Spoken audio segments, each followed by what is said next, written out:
Hey guys, and welcome back to another theory video and Marvel's Agents of S.H.I.E.L.D. Season 6. Now, I don't know where to start this video because there are a lot of things I want to talk about. I'm going to start with the most obvious thing, the discussion that I've been having with a lot of people over so many videos and the comments to those videos. Does time travel work in the same manner on Agents of S.H.I.E.L.D. that it does on Avengers Endgame? I've been having this argument for a while with a lot of people in the comments to my videos, and the thing is, it's starting to feel like we're arguing for the sake of argument. I mean, the series did make it clear actually at many times that the time travel on the series does work in the same manner as Avengers Endgame. You've got one Flint and Tess on the stinger of episode 10 of season 5, they're planning to rebuild the Earth, which kind of tells you that the writers are trying to actually send you a message, like this timeline is gonna exist no matter what, there's a story to be told there. You even start thinking that maybe one day we're gonna see these two in this future in some kind of spin-off. Plane's late. Future's up to us now. There's a lot that needs fixing. You're right. Here's your blueprint. But that's just the first one. There's number 2, the fact that Deke makes this argument on season 6 with Fitz. Like back then, Fitz stated that the only way to realize that the timeline has been changed is for Deke to disappear, and he was assuming that the only way for the change is for the timeline to be overwritten. But Deke though did make a counter-argument, like what if the multiverse theory applies here, it is possible, and I would still exist in that case. And that's exactly what we ended up getting on season 6 of the series. You know, Deke is still there, Fitz is still there, another version of Fitz, so no, it's a multiverse. We won't know if we're successful at changing the future unless you blink out of existence. Yes. Look, it's not like I'm just gonna blink out of existence. I lived in one timeline, but now I live in this new one, and I think I'm gonna stay in the one with the sun and tacos and all that, because that's the multiverse, that's science. But there's also number 3, the fact that when Deke was so angry about not having been told that Fitz is dead, that there was a search out there ongoing for Fitz that they didn't call him in for, he pretty much flipped and told Mac that both his existence and the existence of a second Fitz in this timeline is actual proof that the multiverse theory applies. Besides the fact that this completely proves my entire multiverse theory, because I'm still here, there's a second Fitz? He even tries to rub it in the face of Fitz when he makes it back to Earth. I don't want to gloat, because technically the argument was with the other you, but, you know, you being here, you proved that my multiverse theory was right, so... Sorry, Bobo, you owe me $20. So yeah, we've gotta stop making the same argument over and over again when the series, and everything that makes any kind of sense on the series, does send us a different kind of message. But okay though, I wanted to get that out of the way before I get started with all the theories and all the talk that will involve time travel, so I don't have to explain this all over again. But considering that we've already mentioned Flint over here, let's talk a little bit about Flint appearing on the most recent episode and his appearance on the finale of the season. Now honestly, the first thing that comes to mind over here is Flint is a fear created by both Yo-Yo and Mac, because he's the only one who could bring the monoliths back together, and they are in fear of that happening, you know, Izel winning. But the other thing that comes to mind over here is that Flint could actually be the real Flint, the real deal, the Flint that we know. Now there is more than one reason I'm thinking that. Number 1, it's not impossible because we do know that whatever is in there, whatever's in that sphere, is the energy of all 3 monoliths mixed together, one of which is time and the other one is space. But hold on for a minute though, you just rambled on for 2 straight minutes about how time travel on Avengers Endgame is the same as time travel on Agents of S.H.I.E.L.D. That would mean that Flint does belong in a different timeline. I mean, time and space won't just cut it. Well good, I remembered that, and thank you for the fact you were about to type this in the comments down below, but the truth is, you've still got the creation monolith. Something that could create anything, something that could open up a portal to a different timeline, possibly create that portal, and bring about Flint from that timeline. Let's not forget as well that there's the energy of the time monolith, the energy of the space monolith, the energy of the creation monolith,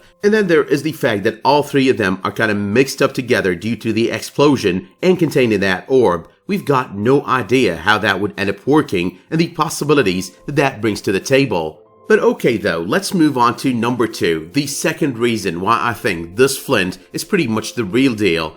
Now, Flint is the first person to come out of what we thought was the fear dimension, what we now know is the product of the creation monolith, and pretty much feel weird about being out of sync with his surroundings. Let's see, you've got Thomas on the most recent episode. He did not feel weird about his surroundings. You've got LMD Simmons on last season. She did not feel weird about her surroundings. You've got Deke's mother on last season, the Kree Enforcer who came in as a product of Deke's fears. You've got Deathlock, you've got Hive, and you've got Lash, and none of them seem to feel out of sync with their surroundings. So yeah, this feeling of loss, Flint's reaction when he came through does make you think it is a possibility that he's kind of different. But finally though, number 3, I don't think that the creation monolith would create a Flint with abilities. Think about it this way, if the creation monolith was able to do that, or the energy from the creation monolith within that orb was able to do that, why wouldn't Izel just do that in order to bring about someone random in order to do that for her? So pretty much create someone with the abilities to do that for her. I think the creation monolith does create copies of people.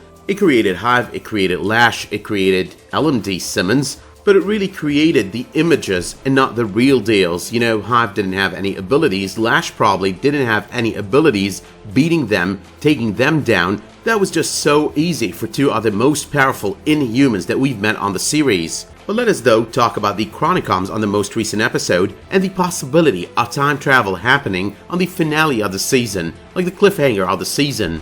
Now first and foremost, there is the question of whether or not Atara is dead. The only 2 times we've seen Chronicoms die were the cases with Noah and Enoch, Enoch in the future, Noah in 2018, and in both cases they were hit by an explosion. But the truth is, we did see Enoch get shot by the Kree in 2091, and he was pretty much dying at that point, so there's the possibility that the shot did kill Atara. But still though, the key word here is that it was hinted that Enoch is dying due to this shot by the Kree, so it is a possibility that whatever happened to Atara is pretty much something that's reparable, that she is not dead, and that she might come back on the finale of the season. Now, the second question over here is where in the hell is Chronica 3 going to be, and I think Chronica 3 is all about an invasion of Earth. Like, we need to invade Earth, take over Earth, in order to avoid them from stopping us from getting back Chronica 2. But here's the thing though, Malachi does state that he's planning to get back Chronica 2. He did make it seem like, Chronica 3 needs to exist in order for them to have a base of operations to make their job easier in getting back Chronica 2. They've been in the collective minds of Fitz and Simmons, they know a lot about them. I'm assuming they know that the timelines kind of change, which would mean that whatever they invade now will not affect their retrieval of Chronica 2. And remember, it is his intention to get back Chronica 2 in the end, save it from what happened to it. So whatever it is and wherever it is, the planet that Malachi and co plan on invading, whether I'm right or not, whether it's Earth or not, they've got to do that in the past and before Chronica 2 gets destroyed. I mean, it really doesn't add up, doesn't make any sense to try and get a base of operations in a timeline that you're not going to have access to once you try to change things in the past. That's pretty much the main reason why I started this video by talking about time travel, trying to establish that time travel on Agents of S.H.I.E.L.D. is exactly like time travel on Avengers Endgame. It creates new timelines, the multiverse theory does apply. So to sum up, they need to get a new planet, that's gonna be Chronica 3. Chronica 3 has gotta be Earth, because that's the only way they stop S.H.I.E.L.D. and stop the Earthers from basically stopping them from getting back Chronica 2.